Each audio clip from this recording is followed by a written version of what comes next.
সময়ের সঙ্গে সঙ্গে এই প্রকৃতির কোনো পরিবর্তন হয় না। প্রকৃতি যেমন তেমনই থেকে যায়।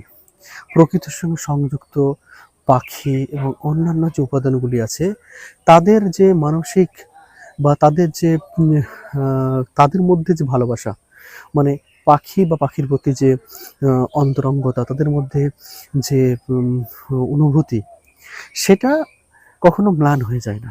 কিন্তু আমরা অর্থাৎ মানুষদের মধ্যে মানুষের সময়ের সঙ্গে সঙ্গে এই হৃদয়ের যে কামনা বাসনা, হৃদয়ের যে পরিবর্তন হয়ে যায়।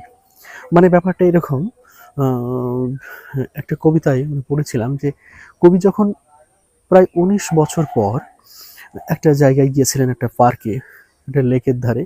সেখানে হাঁসগুলিকে ১৯ বছর আগে যেমন দেখেছিল, যেমন তারা উড়ছে, যেমন তারা একে অপরের সঙ্গে সাঁতার কেটে বেড়াচ্ছে, যে আনন্দের সঙ্গে সমান অনুভূতি তাদের মধ্যে আছে।